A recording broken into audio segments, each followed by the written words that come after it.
আসসালামু আলাইকুম প্রিয় শিক্ষার্থীরা, কেমন আছো তোমরা? আশা করি ভালো আছো। আমি সরওয়ারউদ্দিন কলেজের প্রভাষক। আমি তোমাদেরকে আজকে অনলাইন ক্লাসে স্বাগত জানাই। তোমরা নিশ্চয়ই জানো আমাদের ক্লাস অলরেডি শুরু হয়েছিল, কিন্তু আসলে বৈশ্বিক উষ্ণতার কারণে আমাদের বিভিন্ন সমস্যার কারণে সরকার বন্ধ রাখার চেষ্টা করছে। আসলে কিন্তু আমাদের বন্ধ নয়, এটা হচ্ছে আমাদের অনলাইন ক্লাসের মাধ্যমে তোমাদের সবগুলো ক্লাস নিয়মিত চলবে। ঠিক আছে, আমরা চাই তোমরা ঘরে বসে, এখানে যেমন ক্লাসে এসে ক্লাস করতে, এখন তোমরা ঘরে বসে একই রকম ক্লাসটা তোমরা করতে পারবে। ঠিক আছে, তোমরা নিশ্চয়ই এই ক্লাসগুলো ভালো করে দেখবে। কোনোটা না বুঝতে প্রয়োজনে ওখানে তোমাদের গ্রুপে ক্লাসগুলো চলে যাবে, সেখান থেকে কোনোটা না বুঝতে পরবর্তীতে এটা বুঝিয়ে দেবে। ঠিক আছে, তো আজকে আমরা একটা বিষয় আলোচনা করবো তোমাদের এই অগ্রগতিতে। আজকে তোমরা জানো মৌলিক উৎপাদকে বলবো। ঠিক আছে, তো আজকে আমরা এই বিষয়টা নিয়ে আলোচনা করতে হবে, আলোচনা করবো। আমাদের প্রথমত যদি মৌলিক উৎপাদকের গল্প বলতে চাই, প্রথমত আমাদের জানতে হবে যে উৎপাদক কি, উৎপাদক কাকে বলে এটা জানতে হবে, তাই না? কারণ আমরা যদি উৎপাদক জিনিসটাই না বুঝি, তাহলে কাকে বলে বা উৎপাদক কি এটা আমাদের অবশ্যই জানতে হবে। উৎপাদকের আরেক নাম হচ্ছে যে গুণনীয়ক। ঠিক আছে, আমরা এখানে উৎপাদকের একটা সংজ্ঞা লিখেছি, সেটা হচ্ছে যে একটি রাশি বা সংখ্যাকে যতগুলো সংখ্যা দ্বারা বিশেষে বিভাজ্য বা ভাগ করা যায় তাদেরকে কি বলা হয়? ওই রাশি বা সংখ্যাটি উৎপাদক অথবা গুণনীয়ক বলে। তাহলে উৎপাদক বলতে আমরা কি বুঝি? একটি রাশিকে যতগুলো সংখ্যা দ্বারা, যেমন ধরো আমি একটা উদাহরণ দিই, 10। হ্যাঁ, 10 এটাকে কি কি দিয়ে ভাগ করা যায়? 10কে 1 দিয়ে ভাগ করা যায়, 2 দিয়ে ভাগ করা যায়, 5 দিয়ে ভাগ করা যায়, 10 দিয়ে ভাগ করা যায়। তাহলে এগুলো সবগুলো হচ্ছে যে 10-এর কি উৎপাদক। উৎপাদকের আরেক নাম হচ্ছে যে গুণনীয়ক। এবার এই গুণনীয়কগুলোর মধ্যে কিছু সাধারণ গুণনীয়ক থাকে। ঠিক আছে, তাহলে গসাগু, আমাদের এখানে একটা গুরুত্বপূর্ণ বিষয় হচ্ছে গসাগু। গসাগুর গুণনীয়ক হলো গরিষ্ঠ সাধারণ গুণনীয়ক, বা সংক্ষেপে এটাকে কি বলা হয়? গসাগু বলা হয়, গরিষ্ঠ সাধারণ গুণনীয়ক। আচ্ছা, আমরা আবার লিখেছি উৎপাদক ও গুণনীয়ক একই, কারণ অনেকে আবার গুণনীয়ক এবং উৎপাদককে আলাদা ভিন্ন মনে করতে পারে, কিন্তু আসলে উৎপাদক এবং গুণনীয়ক কি একই। তো তোমরা যখন ক্লাসে আসবে আরেকটু ভালোভাবে বুঝিয়ে দেবো। আমি আসলে এখানে লেখার মাধ্যমে তোমাদের পরিসরের সাথে পরিচয়ে দেখাচ্ছি, কারণ এটা ভিডিওটা বড় হয়ে যাবে, এই জন্য আমি দেখাতে পারছি না। আচ্ছা, এখন আমাদের দেখতে হবে যে কিভাবে ছবির মাধ্যমেও করা যায়, আবার ভাগ প্রক্রিয়ায়ও গসাগু নির্ণয় করা যায়। আজকে আমরা প্রথমে ছবির মাধ্যমে গসাগু নির্ণয়টা দেখব। তোমরা তোমাদের বইয়ের পৃষ্ঠা 49 পৃষ্ঠার 1 নাম্বার প্রশ্নটা দেখো। 1 নাম্বার প্রশ্নটা এই পৃষ্ঠা 49 আছে। এখানে বলেছে যে ছবির মাধ্যমে এবং ভাগ প্রক্রিয়ায় নিচের সংখ্যাগুলো গসাগু নির্ণয় করো।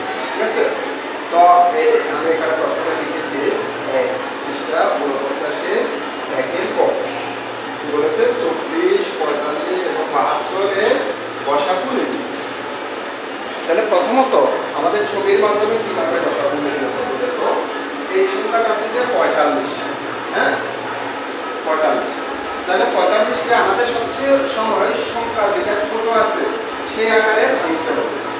তাহলে আমি 45কে কি করতে পারি? 24 যোগ 21, 24-এর সাথে 21 যোগ করলে তাহলে কত হয়? 45 হয়। 24 আর 21-এ 45। এবার 24কে যদি আমি ভাঙি তাহলে কি লিখতে পারি? 9 9 9 18, 18 আর 6-এ কত? 24 হয়। 9 যোগ 9 যোগ 6। আবার এখানে 21 আছে, সেটাকে কি লেখা যায়? 9 যোগ 9 যোগ 3, 9 যোগ 9, 9 18, আর এদিকে আছে 3, 18 3। এবার আমি আবার এই সংখ্যাগুলোকে আবার এই অংশগুলোকে আবার ভাগ করতে পারি। যেমন 9-কে 3 যোগ 3 যোগ 3 করতে পারি, আবার এই 9-কে 3 যোগ 3 যোগ 3 করতে পারি, আবার এই 6-কে 3 যোগ 3 6, এখানে 3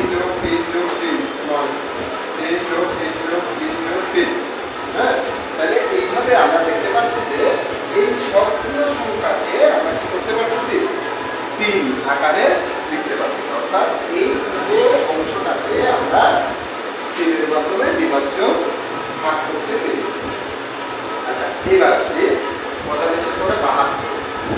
72কে আমরা কিভাবে বানাতে পারবো?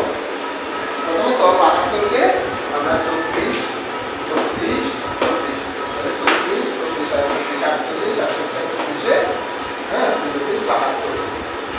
এবার সেই 24কে আমরা আবার কি লিখেছি 9, অর্থাৎ 24কে ভাগ করে 9, 9 আর 6, 18, তারপর 6, 18, 6, 24। এই 24টাকে 9 যোগ 9 যোগ 6, 9, 9, 18, 18, 6, 24। এটাও 9 যোগ 9 যোগ 6, 9, 18, 9, 18, 18, 6, 24। এবার 9কে 3টা 3, 3, 3, 3, আবার এই 9কে 3, 3, 3, আবার 3 যোগ 3, এটাতে 6। এখানে 3 যোগ 3 যোগ 3, 3 যোগ 3 যোগ 3, আর 3 যোগ 3। আবার এই 9কে 3 যোগ 3 যোগ 3, এই 9কে 3 যোগ 3 যোগ 3, আর এটা হচ্ছে 3 যোগ কত 3, 6। তাহলে দেখা যাচ্ছে যে এখানে সবগুলো আমরা 3 এর মাধ্যমে 3 করে ভাগ করতে পেরেছি। আর দেখো 24কে তো সঙ্গে ভাগ করা যায়, 24কে আমরা এখানে দেখিয়েছি, তারপর আবার 24কে দেখাচ্ছি। 24কে 9 যোগ 9 যোগ 6, হ্যাঁ তাহলে 9 9 কত হয় 18, 18, 24। এবার 9কে 3 যোগ 3 যোগ 3, 3 যোগ 3 যোগ 3, আর 3 যোগ 3। ঠিক আছে, তাহলে এইভাবে সবগুলোকে আমরা 3 এর মাধ্যমে ভাগ করতে পারি। কেমন? সুতরাং 24, 45 এবং 72-এর গসাগু হলো কত 3। তাহলে আশা করি তোমরা বুঝতে পেরেছ। এবার আসি আমরা ভাগ প্রক্রিয়া। ঠিক আছে, ভাগ প্রক্রিয়া করতে গেলে আমাদের 24, 45 এবং 72কে ভাগ করতে গেলে প্রথমত মাঝারি সংখ্যাটাকে ছোট সংখ্যা দিয়ে ভাগ করতে হবে। তাহলে এখানে মাঝারি সংখ্যা হচ্ছে 45। 45কে আমি যদি 24 দিয়ে ভাগ করি, কয়বার দেয়? একবার। 24 থেকে 34। তো একবার যাওয়ার পরে আরো ভাগশেষ থাকে কত 21। এবার সেই ভাগশেষ দিয়ে ওই সংখ্যাটাকে 24কে ভাগ করতে হবে। তাহলে 21 দিয়ে 24কে ভাগ করলে একবার যায় 21, হাতে হলো 3, অর্থাৎ 3 ভাগশেষ থাকে। এই ভাগশেষ দিয়ে আবার 21কে ভাগ করতে হবে। আর এই 3 দিয়ে যদি আমরা 21কে ভাগ করি 3 সাথে 21। তাহলে এখানে গিয়ে আমাদের নিঃশেষে বিভাজ্য হবে, অর্থাৎ শূন্য চলে আসতে হবে নিঃশেষ হয়ে। তাহলে এখানে 3 এর মাধ্যমে ভাগ করার ফলে নিঃশেষ হয়েছে। এখন সেই 3 দিয়ে আমরা 72কে ভাগ করব।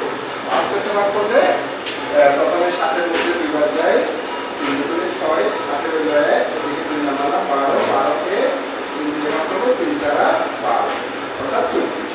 দিয়ে ভাগ করবে হচ্ছে 24 এবং ভাগশেষ 0 হয়ে গেছে। তাহলে এখানে দেখা যাচ্ছে যে এই 3 দিয়ে সবগুলোকে ভাগ করা যাচ্ছে। সুতরাং 24, 45 এবং 72-এর গসাগু 3। এভাবে ছবির মাধ্যমে এবং ভাগ প্রক্রিয়ার মাধ্যমে গসাগু নির্ণয় করা যায়। আসলে এই নিয়ম অনুসরণ করলে তোমরা সবকিছু করতে পারবে। তো আজ আর এই পর্যন্ত আমরা আর বানাচ্ছি না, পরবর্তী ক্লাসে আর বাকিগুলো আমরা আলোচনা করবো এবং নতুন বিষয়ে আলোচনা করবো। যেমন এখানে গসাগু আছে, তারপর আরো মৌলিক উৎপাদন আছে, অনেকগুলো বিষয় আছে। আমরা পরবর্তী ক্লাসে এগুলো আলোচনা করবো। ভালো থাকবো, সুস্থ থাকবো সবাই। তোমার বাসায় বসে রোদের মধ্যে বের হবে না, বাসায় থাকবে, বাসায় থেকে নিরাপদে থাকে তোমাদের লেখাপড়া চালাবে। ওকে, আজ পর্যন্ত ধন্যবাদ, আল্লাহ হাফেজ।